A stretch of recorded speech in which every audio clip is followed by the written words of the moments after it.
DA O'Donnell. Thank you very much, Rep. Kincaid. Ladies and gentlemen of the Judicial Subcommittee, thank you very much for having me today. It's a real honor to be here. My name is Mike O'Donnell. I'm the District Attorney in Northumberland County, which is the county directly above Dauphin County. Prior to my election, I was the Conflicts Counsel in Northumberland, Snyder, and Union counties.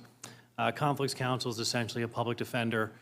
When there's two co-defendants, the public defender typically takes the easier client, and the Conflicts Counsel typically takes the more difficult one. While I was in law school, I actually worked at a hospital here in Camp Hill, Holy Spirit Hospital. That hospital has a mental health ward to it. Actually, I saw today Lam Trong just came in the room. We actually worked evening shift together at Holy Spirit Hospital, and I'm sure he can fill you in on some of the stories that we dealt with at that time. So my time as a public defender, my time working in a hospital, the mental health wing, that's truly shaped my policies and perspectives on crime deterrence for adults, and specifically today I'm going to talk about mental health and addiction. So as a public defender, as I always would say, the job security in our criminal justice system is the best job security of any profession. Typically, I couldn't get my client out of jail fast enough before he would be back. And why is that? Is that because these individuals did not want help? The help's available and they didn't want to use it, or the resources are not available. For mental health specifically, mental health issues and individuals with mental health diagnosis make up a large percentage of the phone calls that our law enforcement deal with on a day-to-day. In Milton Borough in Northumberland County, we actually have a mental health expert that responds to calls.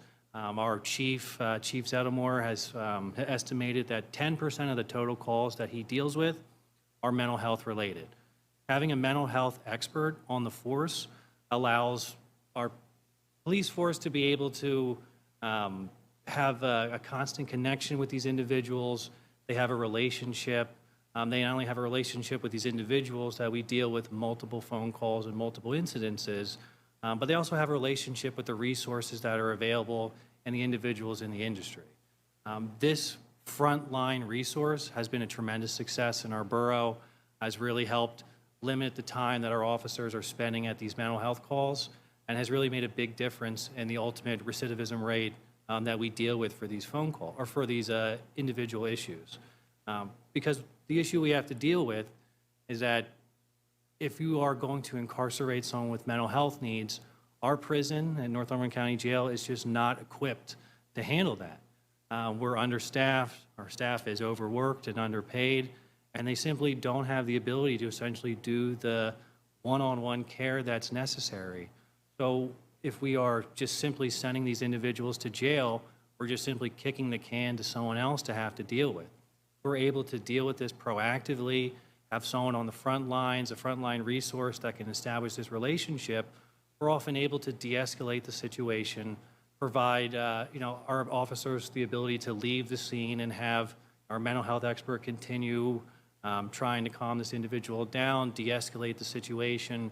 And this ultimately leads to a better result for the individual, leads to a better result for our community, and ultimately is not just putting all the burden on our jail, who does not have the ability to handle this. When these individuals with these severe mental health issues are incarcerated, they can become victims in the jail, and that often the lack of supervision has led to tragic results, both with suicides and attempted suicides and other incidents such as that. So by having resources for mental health and by having this on the front lines, this has really made a tremendous impact. It's something that's not available for all our law enforcement. I would like to see a mental health expert be in all our departments. I know Pennsylvania State Police, is a large percentage of our county as well. They don't have this, so I don't have a mental health expert that responds to calls.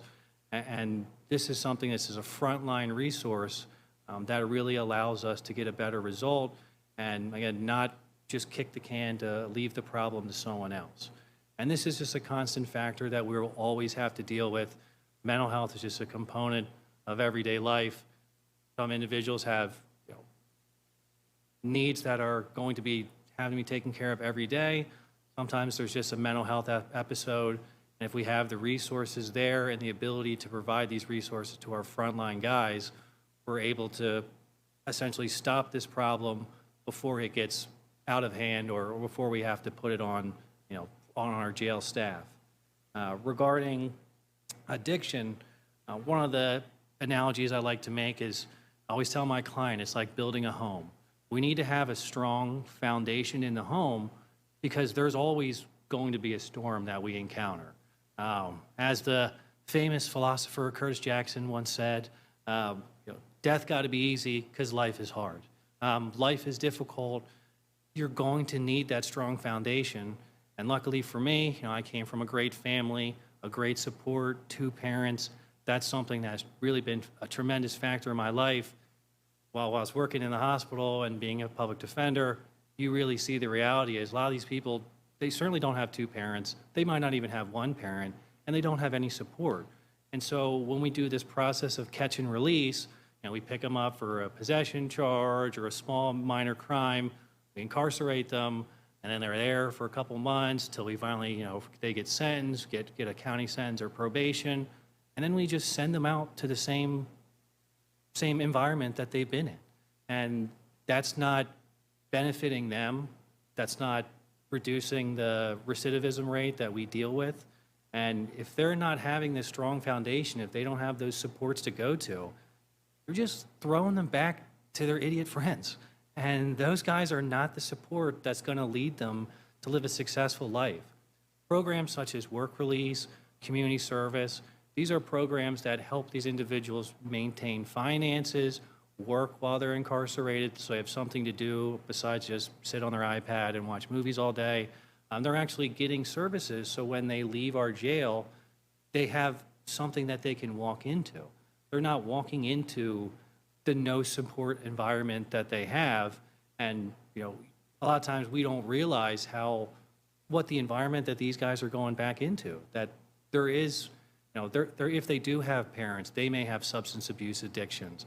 They may be enabling this, these substance abuse addictions for their children or for their aunts and uncles. And we need to provide these resources while we have them, while we have them either on probation or while they're incarcerated. So when they are ultimately released or they're on supervision, they have that support. And when they make a mistake, like individuals will often do, everyone makes mistakes, their foundation is strong and they can weather the storm instead of just saying, well, good luck, there's no way to help you, you got to do it on your own. Can some individuals do it on their own? Yeah, there are a few select individuals there. But if you take away the supports from your average person, you take away all their support system, all the help they have, and you just leave them at ground zero, it's incredibly difficult to build your way up. It's just, it often can be a hopeless situation. And if these guys have no hope, this is a life that they know they're going to go back to, that this is the only choice they have, this is what happens. They go back and get into the same routine, same individuals, and you're dealing with these same guys over and over again, and that costs money to the system, and that doesn't lead to a better result for our community. So we need resources. Like I said, in my county, for specific, we don't have a work release program. And so we are constantly throwing these guys back out there and then being, well, we can't, why don't they get a job? It's like, well, if you haven't had employment history, you don't have these connections, most of your friends are unemployed and, living on assisted housing, you're not going to get that job. And if you don't get that job, then it's going to disincentivize you. It's more of a difficult process. And if you have these resources out there, not everyone's going to take advantage of the resources. There's always going to be individuals that if you gave them A, B, and C, they would never get to D. But there are the vast majority of people, if you provide these resources, you provide them a way to that hand up to get out of there, that you have them have a job, have them working in their community, which creates that pride in their community, they're able to start to pull themselves out of that. And I've worked in the other counties I worked in, we've had individuals who've done, been assigned community service. Next thing you know, that job or that employer needs to hire someone. So they go and, you've got them in the door. Now they're familiar with that business, familiar with that employer, and when a job opportunity opens up, they get hired. And without that that they wouldn't have, because they don't have that support system, they don't have that help, they can't do it on their own, and they're right back where we started. Again, that's costing our taxpayers money. That's not leading to a better result for our community. And ultimately, we want to get these guys out of here because these guys are our future. As the professor stated, 18 to 25, we're gonna have a lot of individuals who their brain is just not developed yet. I had a client, when I was a defense attorney, when he was 18 years old, he robbed 4 banks. They gave him a 60-year-long parole sentence.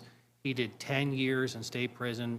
He only had 1 write-up, was the first year he's in. So I don't know how familiar you guys are with state prisons, but to have 1 write-up in 10 years is amazing.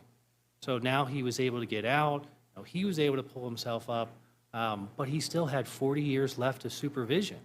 And that 40 years left of supervision allowed him to, prevented him from taking his son and being, taking him on field trips, because he had this criminal record, he was still on parole.